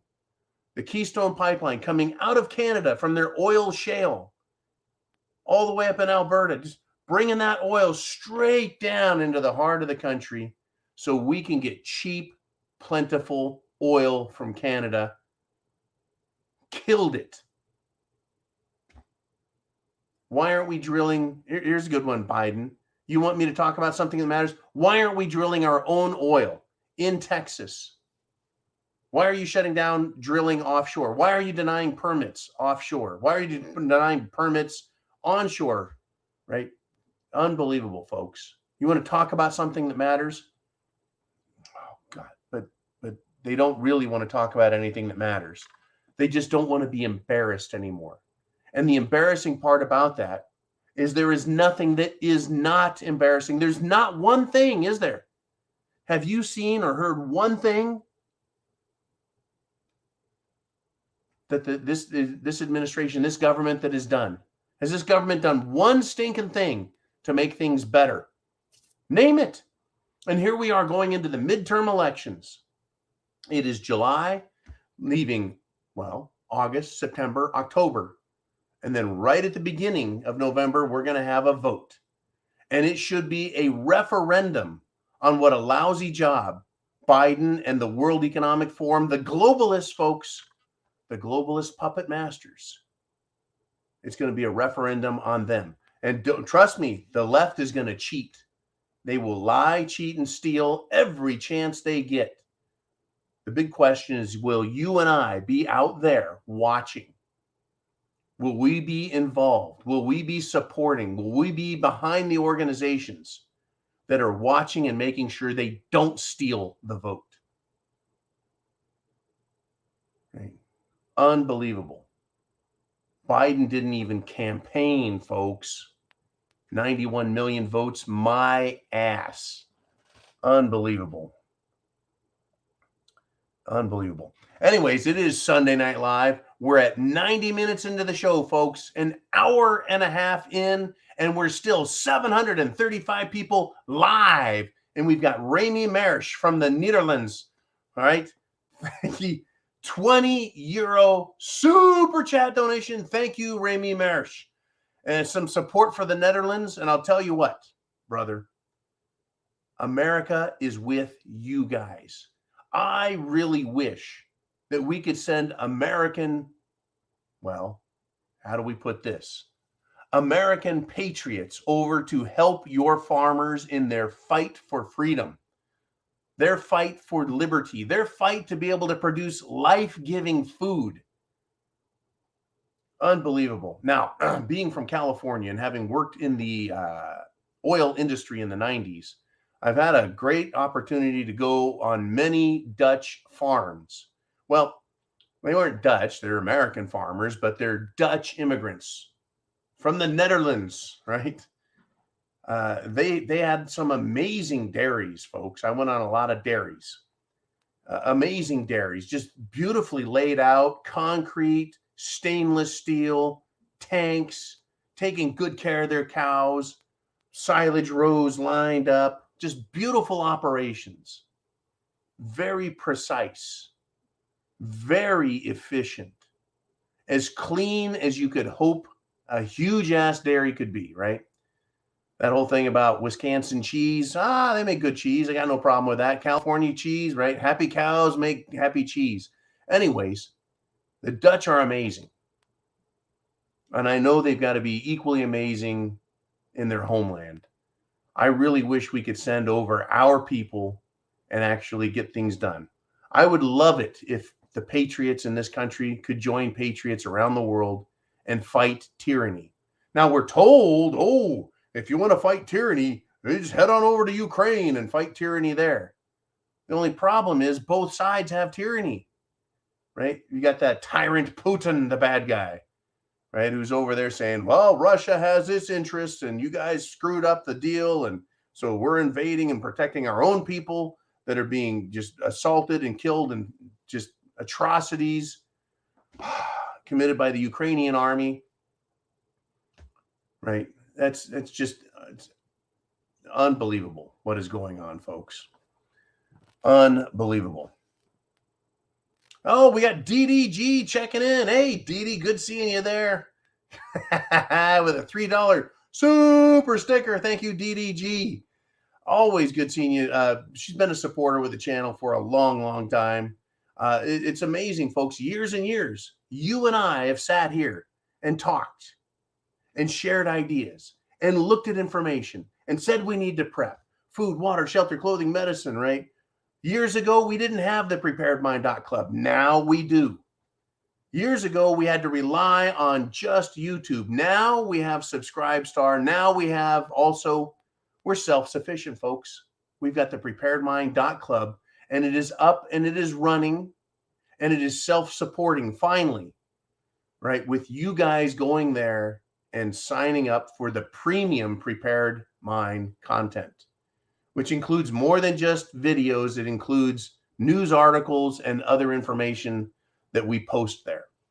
Thank you so much. And it has literally been years and years in the making to get to this point, folks, where shit has hit the fan. It's gotten absolutely nasty out there in the world. They've screwed us over medically. They're going after our military. They're screwing up our food system, our fuel system, our energy system, our educational system, our legal, it's all screwed. They're trying to literally destroy it. Well, get this, folks. Here's another piece of Biden's America. And he is just the vice president to Obama. Remember that? Barack Hussein Barry Soetoro Obama? Biden introduced him as the president. Well, this is just a couple months ago, right? But this is not just Biden's America. This is Obama's America. Remember when he said he wanted to fundamentally change our nation? Well, he has. Well, in the U.S. military, folks, trans soldiers are given special privileges. Did you know that? Are you equally aware, folks, that our soldiers that are patriots and Christians, they're being persecuted? They're being picked on? You bet. You bet. Instead of our military fighting the enemy out there and training for war, they're fighting us on the inside, folks. Right? They have the unlawful implementation of the cerveza bug mandate and religious accommodation requests. In other words, I am not taking that for religious reasons. Right? It has aborted fetal human tissue. We don't want that in our bodies, right? I have a religious objection to that. Well, those are categorically denied by the military. Now, in court, right? In court, we've got some victories there. But there's still, folks, you think that Biden and Obama and General Milli Vanilli and Secretary of Defense Lloyd, the loser Austin, do you think they're going to give up? All right, the Air Force, right? They said, hey, this is what the court said. The Air Force's process to protect religious rights is both illusory and insincere. In short, it's just theater. Right? Another court found the military actively disfavoring religious exemptions. Here's a quote on that. The mandate treats those with secular exemptions more favorably than those seeking religious exemptions. So in other words, if you're a Christian and you're objecting to the mandates in the military and what's going on in the military, you get treated even worse than just somebody who has a secular or agnostic exemption. I didn't say atheist, agnostic. That is, it's not necessarily a religious objection. Anyways, the military folks, according to this court, the military is openly and proudly hostile to religious service members, forcing them under the threat of punishment to choose the Jim Jones juice over their faith. That's what these people are doing to our military folks. Not only are they wanting to feed them sludge and garbage and call it meat, right? They want to favor and show all kinds of love to these, strangely militaristic trans type people, and then crap all over patriots and Americans. Unbelievable. Just unbelievable. We got Brad Jones checking in with a $1 super chat donation. Thank you, Brad. Another great longtime listener, subscriber, and supporter. Thank you, sir. Now, let's get into some politics. All right, we've got an election coming up, do we not? The latest poll has Liz Cheney down 22 points. 22 points, folks, in the Wyoming race that she's fighting. That's right. She's from supposedly Wyoming. Does she look like a cattle girl to you? Does she look like a country girl to you? About the most anyone's ever said she looks like a country girl is because she kind of looks like Ms. Piggy. In fact, that's her nickname, right? Liz Piggy. So Liz Cheney's down 22 points. And I think she's hoping for the cheat. Well, she's supposed to be a Republican, right? But she leads the January 6th insurrection committee, which I think the committee itself is part of the real insurrection. Down 22 points. Her daddy is Dick Cheney, former vice president of the United States. I'm sure she got elected on her name recognition. But it's incredible to me, folks. It's incredible to me that this woman is even part of the show. Yeah, all enemies, foreign and domestic. All enemies, foreign and domestic. Are you prepared? Are you prepared? Have you gone to the club? Have you gone and tried getting what you need? I sure hope you have, folks. Everything you buy today is an investment that you're going to see a return on next year. Let's assume there's not any giant, huge, historic, riots and crazy shit. Just push that off the table for the time being. The food you buy today is going to be anywhere from 10 to 20 to 30 to 50% more expensive next year. Just 1 year, folks. It depends on who you listen to. Do you listen to the U.S. government? They say 10%. You want to listen to John Williams at Shadow Stats using the 1982 rubric for figuring out inflation? It's closer to 30%.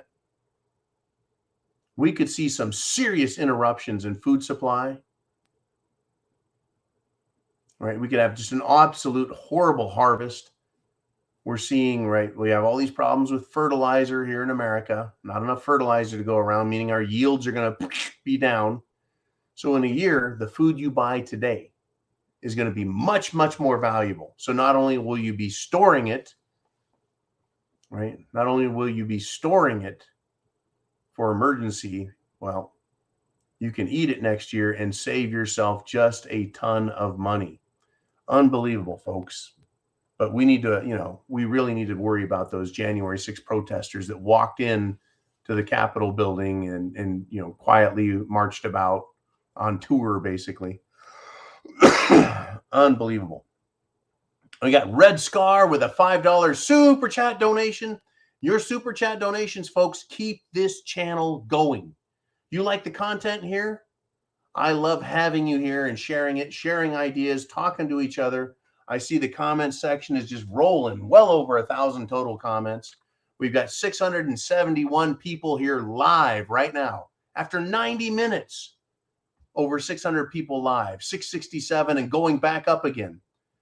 Folks, your support of this channel is absolutely necessary. And I love doing the Sunday Night Live, super chat donation, 2-hour marathon of what the fuck is going on. So we got Red Scar, another longtime listener, says, with your knowledge of the cycles of history and looking at the current state of the country, what do you think we can expect to come next? Okay, well, you've probably heard this by now. It's been very popular for the last 6 months in discussions is hard times make strong men. And when I say men, I mean women too. Everyone play along. Hard times make for strong men. Strong men fix the problems. The problems get fixed, the country gets stronger. Right? The stronger the nation, the more weak people become because they rely on the strength of others. And then weak men make for hard times, and we're back to the beginning. It's cyclical. Right now, we're coming out of an era where there were very good, strong people, right? Our grandparents, the boomers, right? The people that lived through the Great Depression, lived through World War II, rebuilt this country and the world, right? I'm talking about people all around the world. Things got better and better and better. And then we became decadent. Not necessarily you and I, but the country, the leaders. They said, look at all this prosperity of America. Look at all this wealth. We'll just spend it wherever we want. We're going to redistribute this wealth. Everyone should benefit from it. So they took all the hard work of these strong people, and then they squandered it and gave it away.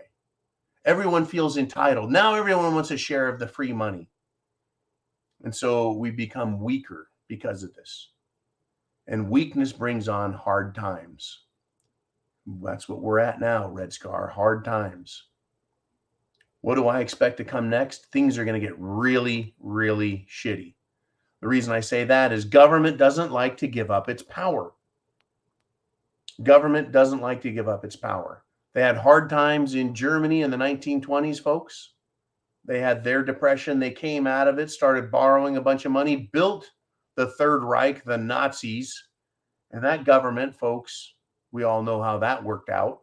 Tyrannical governments kill people. Whether you're talking about the Chinese communists, the German socialists, fascists, or the Russian or Soviet communists. When times get tough, absolute tyrannies start killing their own people and starting wars. I think that's what we can expect to come next, Red Scar. Only now, countries fighting other countries, well, it's possible. We could get into a shooting war with Russia. We could get into a shooting and naval war with China. It could happen. But our own countries are now turning against us. The very people who support the government with our tax money, with our effort that we put into our whole lives, everything we've built for ourselves, individually, we build wealth for ourselves in our own lives. And you can add that, aggregate it all together. And that builds communities, cities. It makes our states great.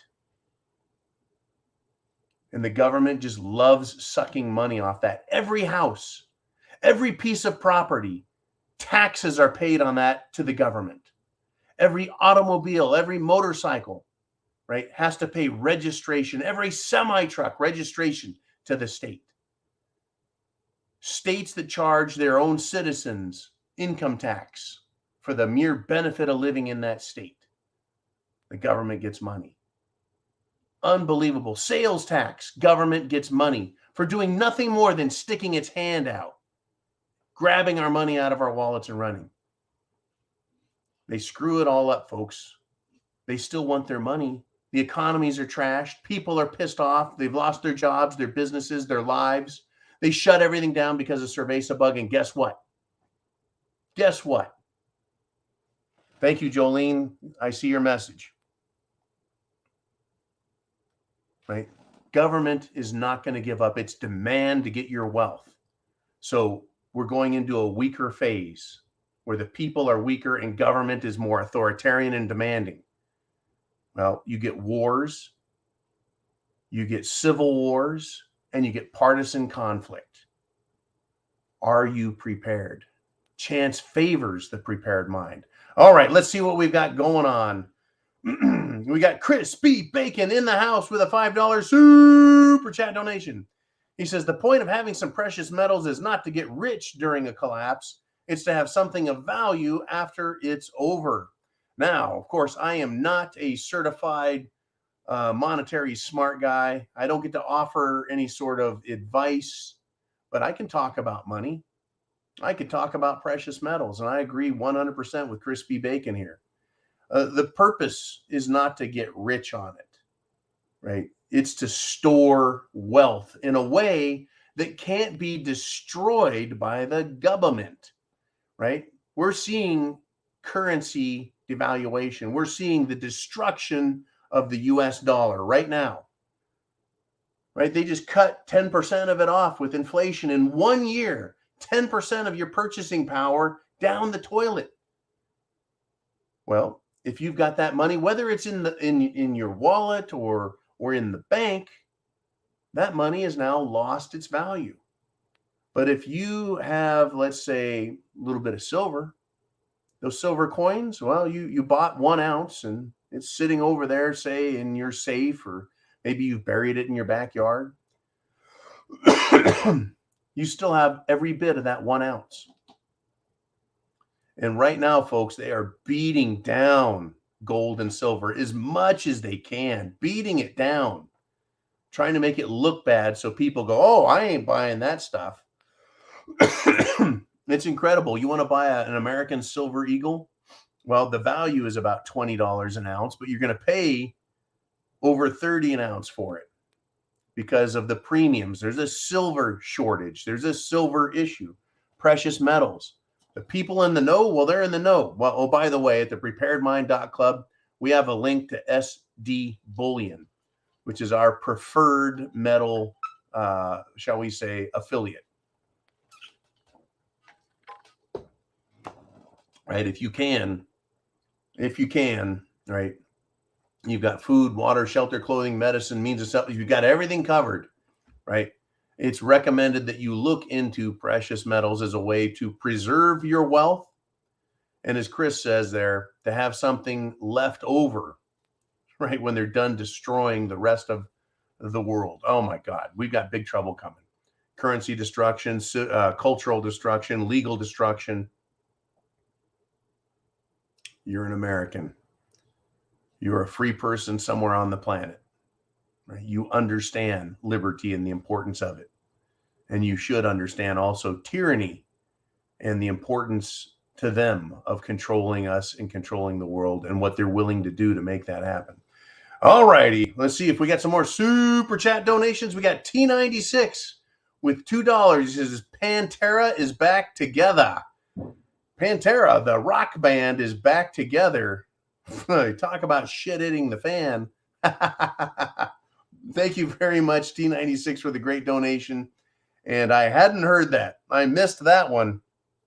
That's pretty good.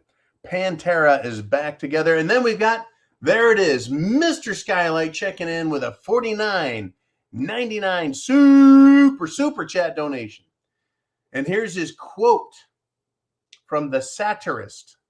That would be, well, kind of the make you think philosopher, Will Rogers. He says, there are 3 kinds of men. The one that learns by reading, the few who learn by observation, and the rest of them have to pee on an electric fence for themselves. I believe that Will Rogers very well could have said that. Me personally, I've never peed on an electric fence, but I've heard of some people doing that and not being very happy that they made that move. Yeah, pissing on an electric fence. Thank you very much, Mr. Skylight, terrific supporter of the channel. In fact, all of you are, and I want to thank all of you who have made donations to the GTFB and SB Fund, which is the Get the Fuck Back and Stay Back Fund. And now we got Marilyn Myers checking in with a $4.99 super chat donation. She says, getting bionic knee Tuesday while I still can. What else can be short in healthcare? Keep prepping. I tell you what, I'm glad you're getting the operation done. A bionic knee put in place, a $6 million knee to Marilyn Myers.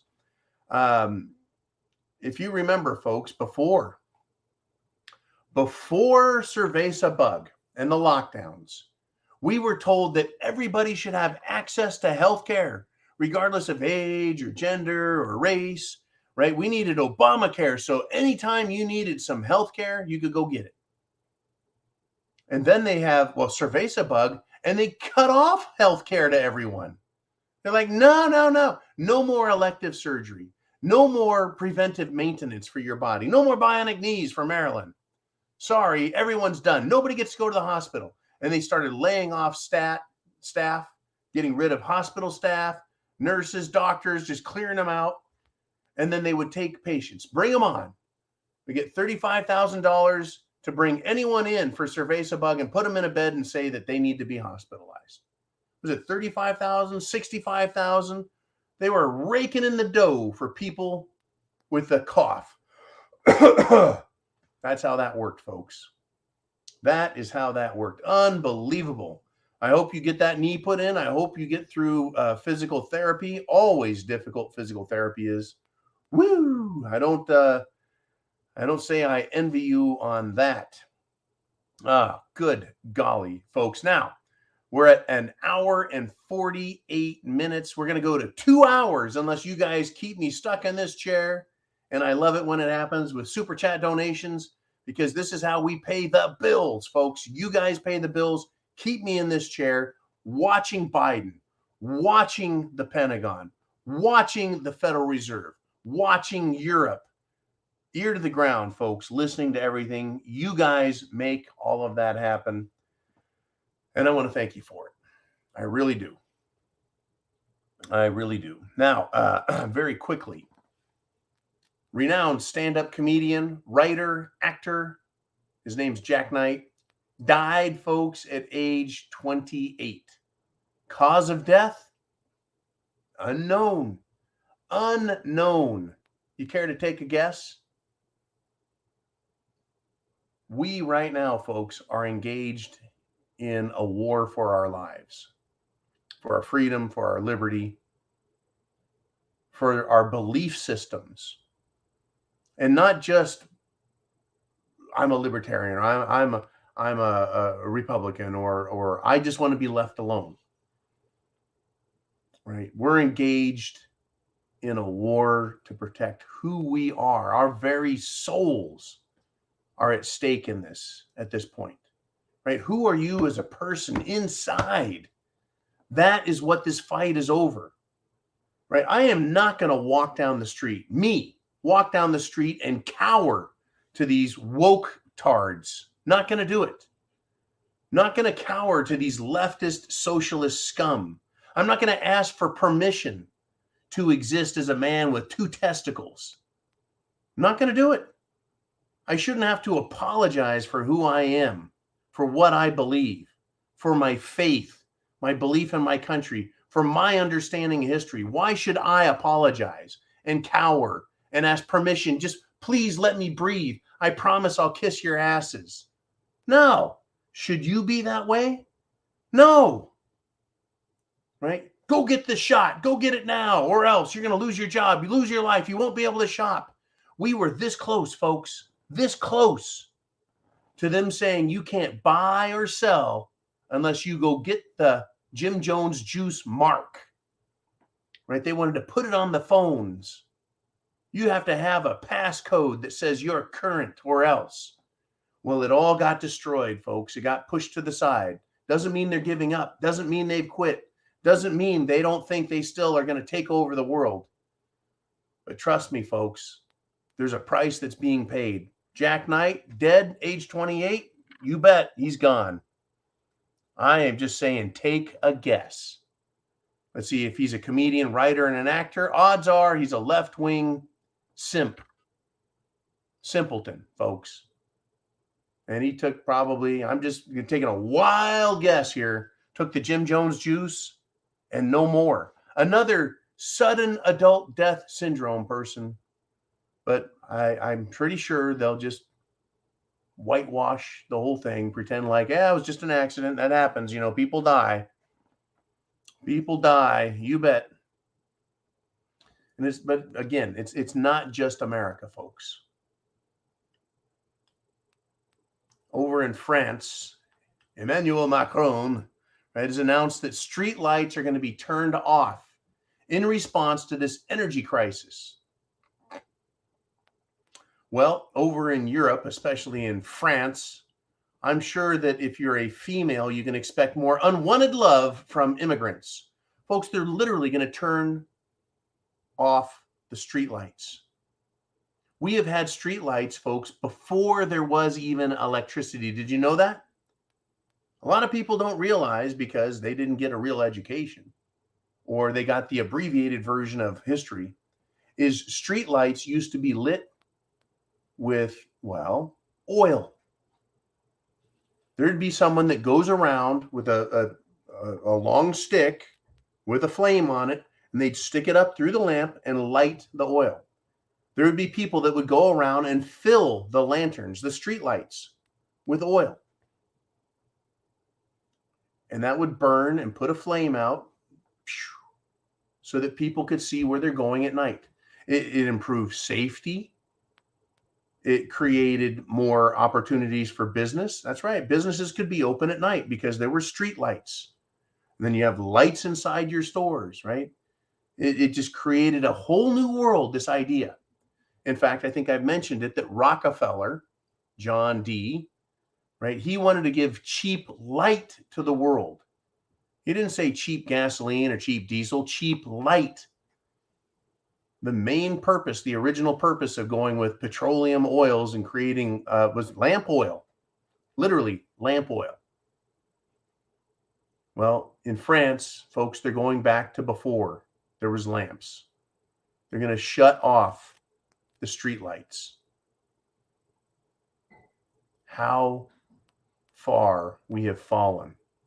And they're going to take us the whole way down if they get their chance, folks. They're going to take us all the way to the bottom. There's going to be a lot more crime, folks, if there's no streetlights. Trust me. Aren't you glad you're a prepper?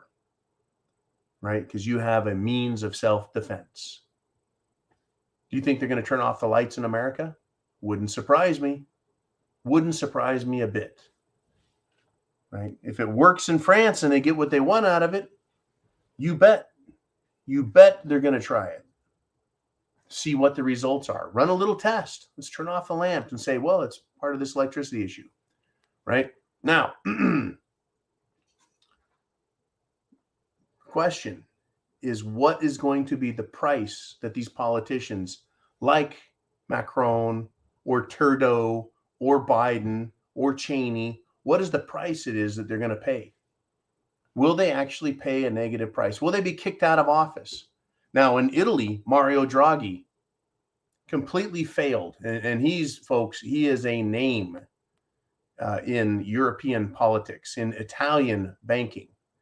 That is not a very welcome name, not a very happy guy. He resigned because he's utterly failed. What they've done in Europe, folks, is utterly failed. What about America? Now, Trump endorsed candidates, Carrie Lake and Blake Masters.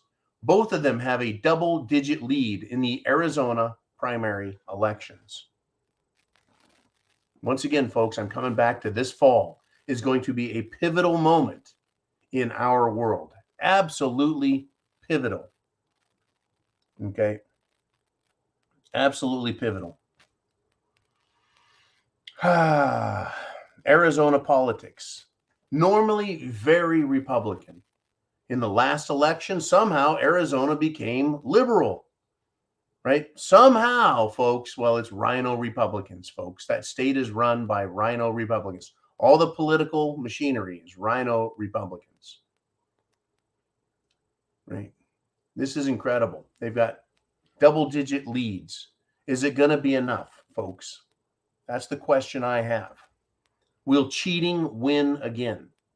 Or will politicians around the world, as well as in America, right, get their asses handed to them? Does anyone actually believe that in order to counter the people's response, your response, the voters are responding and saying, we don't want this shit anymore.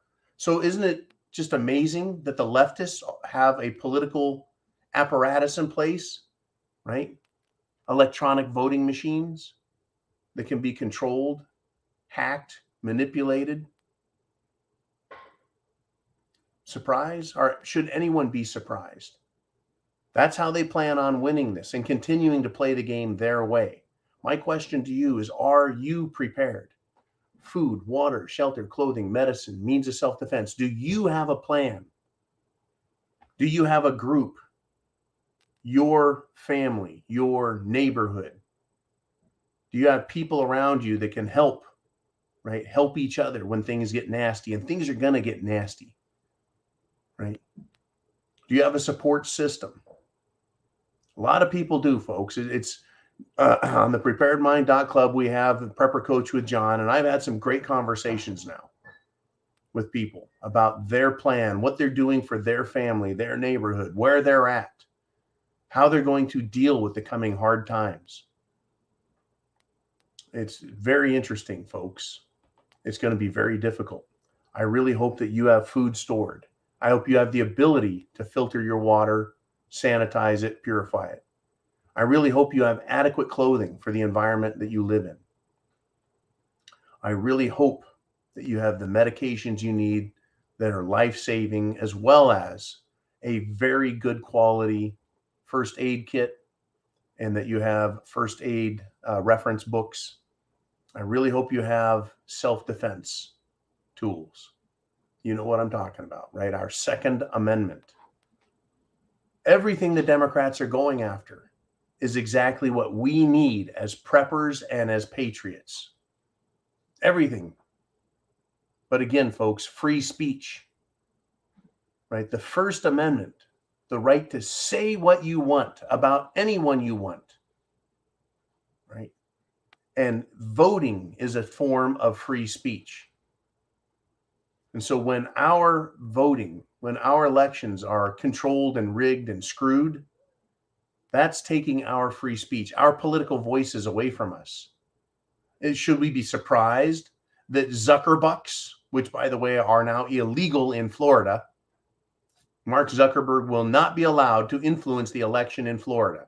That little bastard, right? But he's going to try. They're going to continue to try to control our world, who we are, what we think, what we believe.